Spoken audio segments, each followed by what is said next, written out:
How are we going on, people? Luke here from LAGFX. We're back today with a new case study video. Today's case study, we're going to be going over the euro to the New Zealand dollar.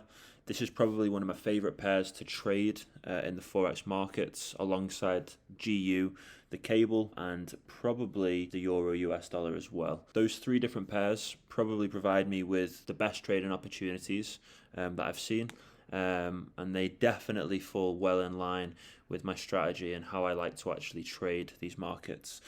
So today we're going to go over the euro to the New Zealand dollar. I'm going to give you a full top-down analysis on this pair, giving you guys the opportunity to go and implement zones and areas that I highlight. And in doing so, this gives you guys the opportunity to obviously profit alongside me in the coming weeks and months. I'm going to give you my short-term bias and my longer-term bias, just so you guys can do that information as you wish. So if you've watched a case study video of mine before, you'll understand and know that when I start my full top-down analysis, I like to zoom all the way out, looking at the weekly time frame, as this gives me a better picture of the overall bias of this market.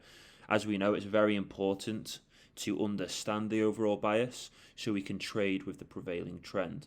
We want to be trading with the majority traders. We don't want to be trading against the prevailing trend, as our probability of being successful is not going to be as high. So you'll see here, if we just mark out some swing points, that this market is actually trading us in a bearish way. So we would say this was an impulse followed by a corrective wave to create a lower high, followed by an impulse that created us with a lower low, and we are now seeing price put in its second corrective wave. Now my target for this corrective wave is actually here, where I want to see price go on to set a new lower high, and then what should follow would be a new lower low. Now if we just zoom back out, you can see here how this is clear bearish structure. We have a high followed by a low, lower high, lower low, lower high, lower low. Clear bearish structure. We therefore want to be looking to trade this market in a bearish way.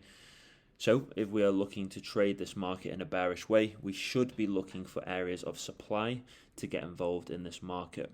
As I said, we don't want to be trading against the trend, we want to be trading with the trend, so we have a higher probability of being successful when we do execute our positions. So now that we understand the overall bias of the market, what we should be doing is looking at the most recent impulsive wave, which is this one here, to distinguish any areas of supply in order for price to trade up and into to create that next lower high.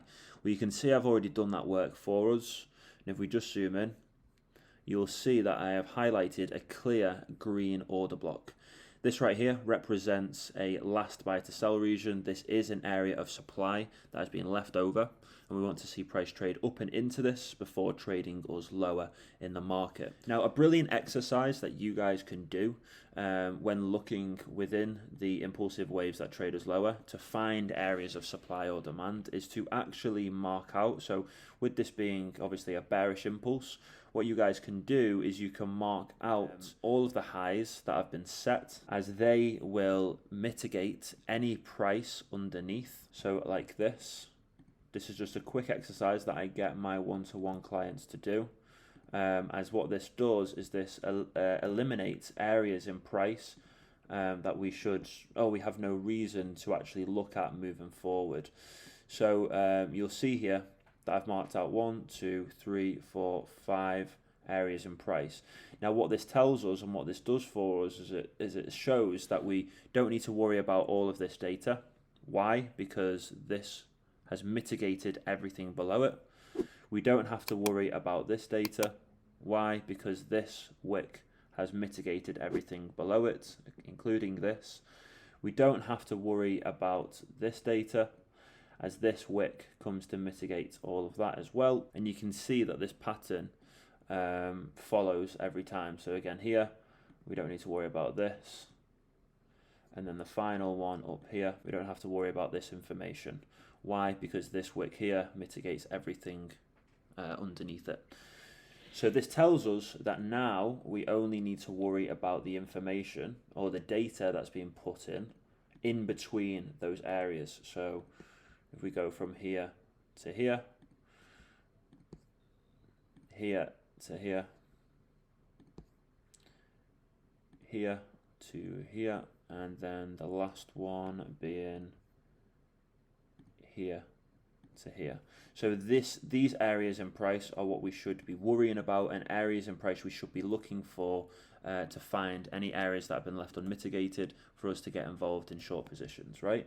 So I'm just going to neaten this market up now for us, get rid of some of this, some of the paths that I've drawn out. Okay, so now that we've cleaned up the chart, you can see that we've just been left with certain areas within this impulsive wave that we should be looking at for areas of supply. So we will look at the first one here. Well, we can see that actually a wick comes to clear what would be imbalance, what would be an unmitigated area in price. So I'm happy to actually get rid of that. We go to our next area where you can see here that we have got the unmitigated candle, and that's what we are highlighting. That's what we've refined within this box. Everything else looks to be mitigated. This wick clears this wick clears any inefficiency below, and then this as well is also fine. So we can get rid of that now. We would then look at this. That looks fine to me. I wouldn't need to worry about that. And then we can also look at this one. That to me looks fine because we've got these wicks that come to clear what would be seen as unmitigated. So it just leaves us with this area here, and that's the one that I've got highlighted out.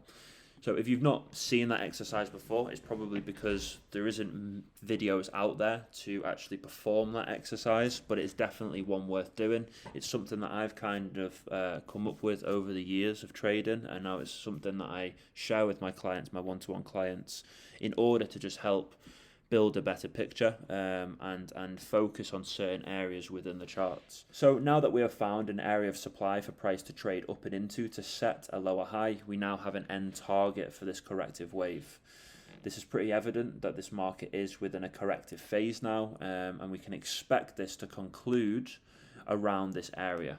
Once price penetrates, we obviously expect enough supply to be introduced to give us that S&D flip and to create the next impulsive wave that trades price lower. So with that being said, with us now having a target in mind for price to reach, it's now important to look more at present data to build a better picture on what could happen. So now I like to zoom in on present data and look within the most recent impulsive wave that's traded price higher in this respect, which is this one here. Now, what we should be doing is looking for areas of demand for price to trade back into to pick up more demand in order to continue pushing price up and into our target price. So we look within this. There isn't much that suggests itself, so I'm going to go down to the daily time frames just to see if we have anything that presents itself to us. Well, I can see here that there is a candle here that's of interest to me. This has been left unmitigated. So I wouldn't mind seeing price trade down and into this one. If we continue to look, there's also this here. This would be an area of interest for me. Price hasn't come to clear that either. And there's also this candle here as well that's been left unmitigated. So there are three areas of interest within this impulsive wave that I feel price could trade down and into before continuing to trade us up and into this supply zone here before we are delivered with that full higher time frame S&D flip. So now that we have areas of demand for price to trade down and into to pick up enough demand to push price higher, we should now be looking to see what structure, what price is currently putting in structure-wise. So you'll notice that I provided some analysis previous to recording this video. I marked out some areas of supply that would encourage price to put in these corrections. You can see that price traded into this supply zone. It gave us a fractal correction. Price is now traded into this supply zone. It's given us a corrective wave. So that's perfect. So we go down on time frames. You can see here I've marked out a fractal area of demand that price is traded into. This is encouraging price to put in a fractal corrective wave within this higher time frame corrective wave. So now I want to see price trade up and into this supply zone to encourage supply to be introduced to trade us down into this demand zone where demand may be introduced that may push price to trade higher before trading goes lower, down and into one of three higher time frame demand zones where I'm expecting that full S&D flip to the upside to trade us up and into this higher time frame supply zone where I'm then expecting price to actually trade us lower with a longer term bias. So when we go down on timeframes and we continue to go down on timeframes, it's important to remember the overall bias of the market, the overall direction of the market, and to also stay in tune with what price is doing as we go down on timeframes. So we can see here that price delivered us with a break of structure to the downside after penetrating this fractal supply zone. We have seen price respect these areas of supply as it's traded us lower. I expect this to continue until it trades us all the way down and into one of 3 higher time frame demand zones before trading us up and into the higher time frame supply zone. So I have gone ahead and marked out this area of supply for you all. If you take the time to pause the video now and mark this out as an area for yourself, again, you can see here this is a clear order block. Price needs to trade up and into this to clear any remaining supply within this bearish structure so it can continue to trade us lower and down and into the demand zones. So in terms of a position in the coming weeks, we could look to go long temporarily into this area of supply. However, we do need to wait for price to give us reason to trade up and into that.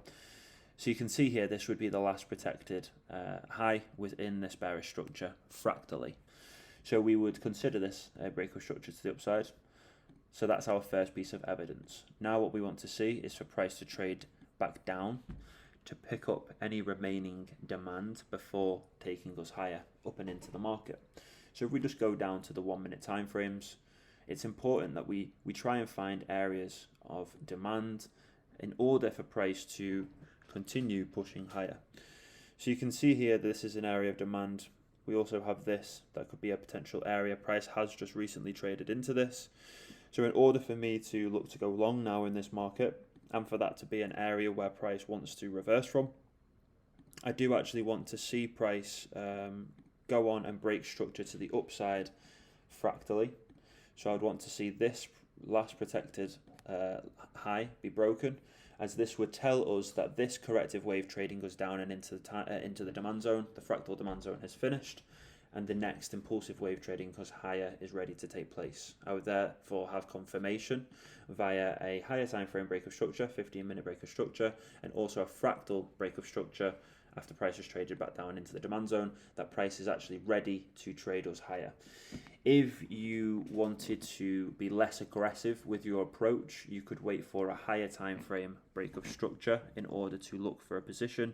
But by that point, we are pretty close to the supply zone, and your entry wouldn't generate you with brilliant risk reward ratios. So when we're looking to take part in the corrective waves, we do have to be slightly more aggressive with our approach, because as we know, corrective waves are more shallow than the impulsive waves that are put into any market. If you are looking to go long before you go short, this could be an area to get involved from. Unfortunately, by the time you watch this video, price would have already played out. So it'll be interesting for you to go and see how price has played out and to see if my analysis has played out as expected. We want to then see price trade up and into this, and then we will be looking to go short. So I will probably be holding off and waiting for price to trade us up and into this area of supply.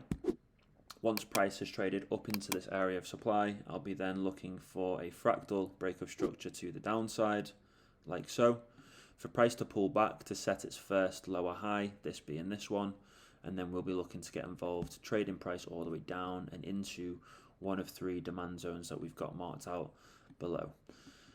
Then I'll be looking to close my positions and preparing to go long up and into the higher time frame supply zone that we've got marked up way up in price up here. So from that, you can see that we have multiple trades that we can place, both shorter term trades as well as longer term trades. If you want to go long temporarily into the supply zone, by all means do so before going short, before going long, before going short again.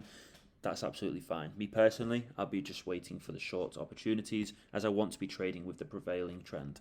So we went to go short from here, closing the positions at a valid area of demand just to keep my position safe and to encourage maximum profits from a position.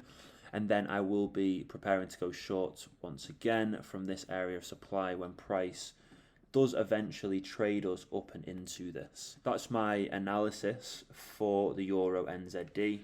It is definitely a bearish market on the extreme higher time frame structure. That is the prevailing trend, and we should therefore be looking for bearish opportunities. I've given you an area of supply that we could look to get involved from, being this one here.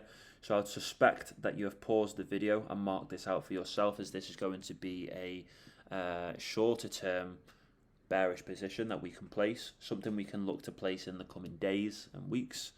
And then our longer term bias is to obviously go short from this area of supply all the way up here.